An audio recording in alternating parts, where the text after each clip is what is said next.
He was the face of one of television's most iconic shows, a household name who made millions laugh as Archie Bunker. But in a shocking and heartbreaking twist, Carroll O'Connor walked away from Hollywood without warning. What happened behind the scenes was so devastating, so personal, that he never fully returned. The real reason he left will leave you speechless. Carroll O'Connor was at the peak of his fame when he made the most unexpected decision of his career.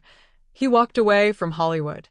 For years, he had reigned as the unforgettable Archie Bunker on All in the Family, a character both controversial and beloved for his brutally honest, politically incorrect humor. The show tackled racism, war, poverty, and class struggle with boldness rarely seen on TV, and O'Connor carried it on his back.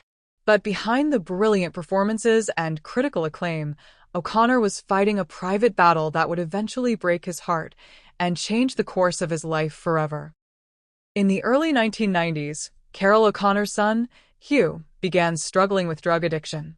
Despite the fame, money, and influence Carroll had, he couldn't save his only child from the grip of substance abuse. Hugh, who had followed his father into acting and even co-starred with him on the crime drama In the Heat of the Night, seemed to have a promising future. But behind the scenes, his life was spiraling. Carroll tried everything: rehab, support, intervention, but the addiction kept pulling Hugh deeper. Then, in 1995, tragedy struck. Hugh O'Connor died by suicide after a long battle with drugs. He was just 32 years old. For Carroll, the loss was unbearable. He was shattered not just as a father, but as a man who had spent his life trying to make sense of the world through storytelling. And now, the one story he couldn't rewrite was his own son's. What made the tragedy even more painful was the fact that Carroll had warned the public just hours before Hugh's death. In a desperate move, he called the police, trying to prevent what he feared was coming. But it was too late. When the news broke, fans were stunned. The man who had always seemed so larger than life had been living through a quiet, unimaginable pain. After Hugh's death, Carroll O'Connor changed completely. While he finished his final season of In the Heat of the Night, it was clear his heart wasn't in it anymore. Hollywood, once a place of creativity and joy for him, now felt empty. He began withdrawing from the industry, making fewer appearances, and turning down major offers.